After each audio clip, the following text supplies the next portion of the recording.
Hello everyone, welcome back to my channel. ఈరోజు మీ అందరి కోసం బిగ్ బాస్ సంబంధించిన ఎలిమినేషన్ సంబంధించిన డీటెయిల్ తీసుకొచ్చాను. ప్లీజ్ ఎండింగ్ వరకు చూడండి. ఆమె అనుకుంటే అతడు ఎలిమినేషన్. బిగ్ బాస్ 9 హౌస్లో మరో వికెట్ గత వారం ఊహించని విధంగా కొరియోగ్రాఫర్ శక్తి శర్మ ఎలిమినేట్ అయింది. ఈసారి ఎవరు బయటకు వస్తారా అని అందరూ పలు అంచనాలు వేశారు. అయితే కామనర్స్ నుంచి తొలి వికెట్ పడినట్లు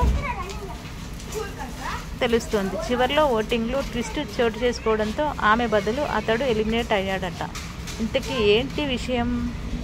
తొలివారం అంతా గుడ్డు దొంగతనం లాంటి వాటితో అందరూ బోర్ కొట్టించారు. కానీ రెండో వారం వచ్చేసరికి హరీష్ వల్ల హౌస్ అంతా హాట్గానే ఉంది. మరోవైపు రీతూ చౌదరి లవ్ ట్రాక్ కోసం తెగ ప్రయత్నిస్తోంది. కానీ అదంతా స్క్రిప్టెడ్ అన్నట్టు అందరికీ తెలిసిపోతుంది. అలాగే సామాన్యుల నుంచి డిమాండ్ పవన్ కెప్టెన్ అయితే అయ్యాడు. కానీ వీకెండ్ ఎపిసోడ్లో హోస్ట్ నాగార్జున దాన్ని పీకేయబోతున్నారు. అసలు విషయానికి వస్తే ఈసారి ఎలిమినేషన్లో మొత్తంగా 7 ఉన్నారు.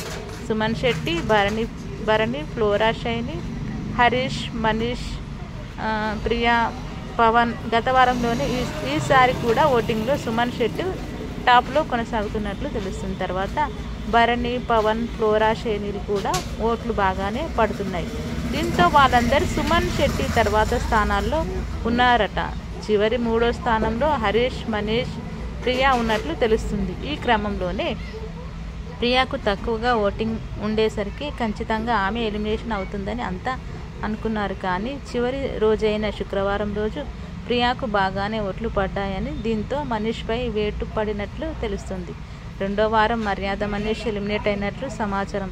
సామాన్యుల్లో ఇతడు చివరగా వచ్చాడు. కానీ ఇప్పుడు వేగంగా ఎలిమినేట్ అయిపోయాడు, బయటకు వచ్చేశాడు. చూడాలి ఇంకా మర్యాద మనీష్కి సంబంధించిన అప్డేట్ అయితే ఇది. మన బిగ్ బాస్ నుంచి మర్యాద మనీష్ గారు వెళ్ళిపోయారని చెప్పేసి మనకైతే ఇన్ఫర్మేషన్ అందింది. నాకెందుకో మర్యాద మనీష్ది ఇంకా గేమ్ అనేది తన ఆడితే ఎలా ఆడతాడు, ఏంటి, తను ఎలా ప్రూవ్ చేసుకుంటాడో చూడాలనుకున్నాను. కానీ ఇంత తొందరగా ఎలిమినేట్ అయ్యి బయటకు వస్తాడని నేను అసలు ఎక్స్పెక్ట్ చేయలేదు. అఫ్కోర్స్ మీరు కూడా అంతే అనుకుంటా. చూద్దాం ఇంకా రేపు ఎలాంటి ట్విస్ట్లు ఇవ్వబోతున్నారో బిగ్ బాస్ 9 చూడాల్సిందే. ఇంకా అందరూ డెఫినెట్లీగా మనం ప్రతి ఒక్క ఎపిసోడ్ని కంటిన్యూగా నేను చెప్పడానికి ప్రయత్నం చేస్తూ ఉంటాను. Thank you so much everyone. నా వీడియోస్ ఇలాగే చూస్తూ ఉంటాను. నా వీడియోస్ కనుక నచ్చినట్టయితే మీకు కామెంట్స్ పక్కన హైప్ అని ఉంటుంది, అది నొక్కండి ప్లీజ్. ఎందుకంటే నా వీడియోస్ ఇంకా ఎక్కువ మందికి షేర్ అయ్యి నాకంటూ కొంచెం సపోర్ట్ ఇవ్వగలుగుతారని చెప్పి మనస్ఫూర్తిగా కోరుకుంటూ థ్యాంక్ యూ సో మచ్.